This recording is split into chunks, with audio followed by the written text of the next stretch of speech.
Bonjour, je suis le docteur Saïbou Fadel et je vais vous parler aujourd'hui du cancer de la prostate. Donc, commençons par les facteurs de risque.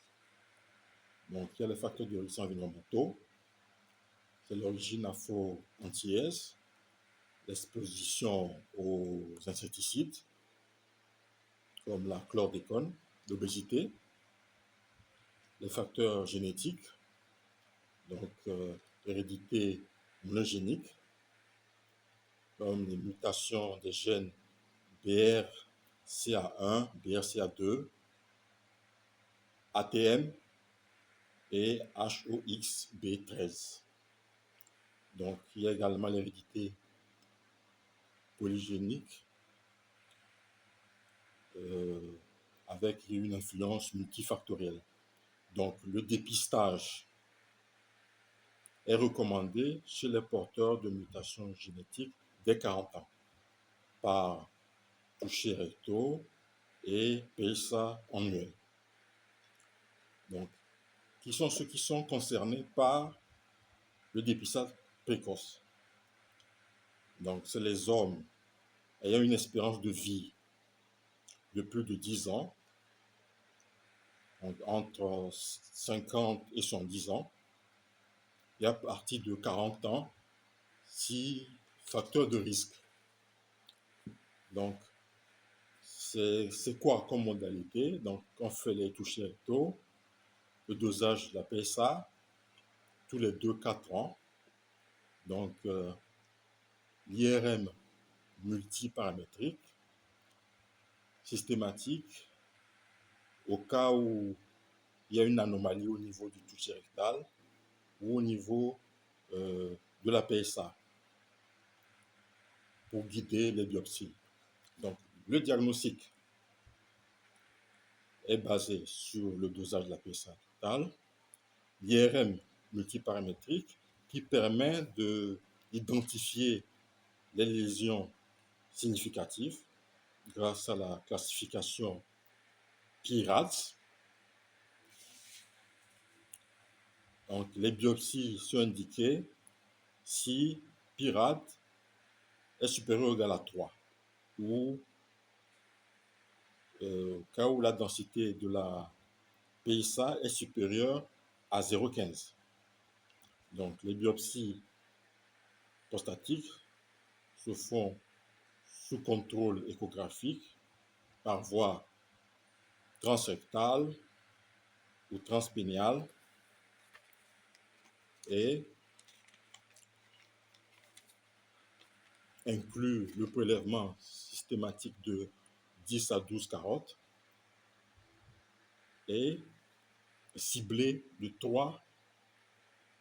de 1 à 3 carottes par lésion IRM. Maintenant, au niveau de la classification et du bilan d'expansion, donc, on tient compte des groupes à risque. Donc, il y a les groupes à risque faible, les groupes où la PSA est moins de 10 nanogrammes par millilitre. Les SUP à 1, les SUP, c'est la classification de l'International Society of Urological Pathology. Donc, C, T1, T2A, ça c'est le groupe à faible risque. Le groupe à risque intermédiaire, quand la PSA se situe entre 10 et 20 nanogrammes par millilitre, ou le SUP est de 2 ou de 3, ou encore on a C2B, CT2B, pardon. Donc, le risque est haut quand la PSA est supérieure à 20 nanogrammes par millilitre, ou le SUP est supérieur ou égal à 4, ou nous sommes en présence de CT2C. Donc, il y a également les cas localement avancés, donc qui concernent les C3, les CT3, T4 ou CN+. Donc, le bilan d'extension n'est pas nécessaire pour les groupes à faible risque. Pour le groupe à risque intermédiaire, si le SUP est supérieur ou égal à 3, il faut faire une tomoscintigraphie osseuse. Et pour les groupes à haut risque, il faut une tomoscintigraphie osseuse et une TDM, thoraco-abdominopelvienne. Maintenant, le traitement en fonction du groupe à risque. N'est-ce pas? Pour le groupe à faible risque, c'est la surveillance active qu'on adopte. Donc, en quoi consiste-t-elle? Donc, c'est le bilan initial complet, PSA, IRM, biopsie. La première année, une PSA toutes les 6 mois, IRM annuel ou biopsie confirmatoire à 3 ou 12 mois. Pour le suivi long cours, une PSA semestrielle, une IRM tous les 18 à 24 mois, les biopsies tous les 3 ans.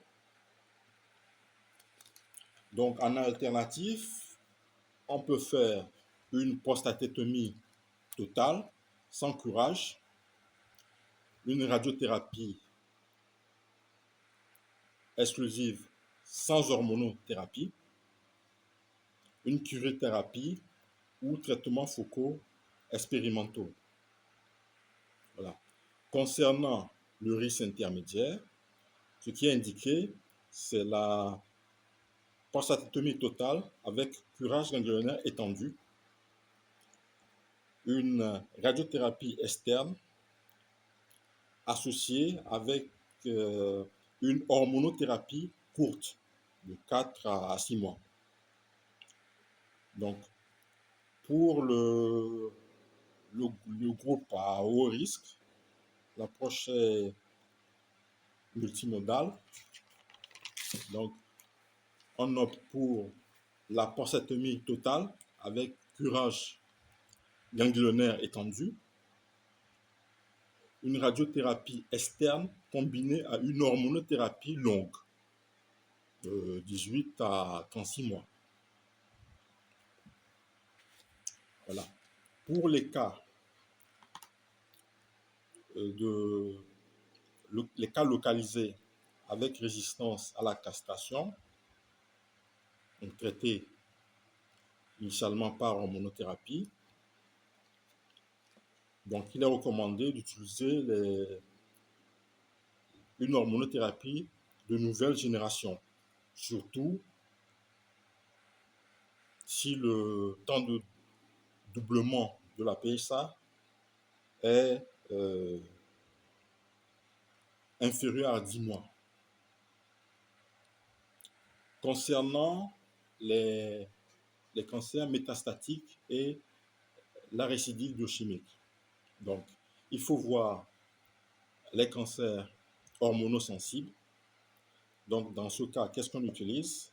On fait la suppression androgénique, plus hormonothérapie de deuxième génération, plus une chimiothérapie. Donc, la radiothérapie locale s'y fait volume. Donc, concernant le cancer métastatique avec résistance à la castration, donc on maintient la suppression androgénique, l'hormonothérapie deuxième génération, la chimiothérapie et on ajoute les inhibiteurs PARP en cas de mutation génétique ou du lithium PSMA en deuxième ou troisième ligne. On peut également ajouter les molécules ciblant les métastases osseuses. Donc, concernant les récidives biochimique après traitement curatif. Donc, on opte pour la surveillance active si la récidive est isolée et le PSA est bas, ou une radiothérapie de rattrapage si la récidive locale survient après une prostatectomie. Je vous remercie.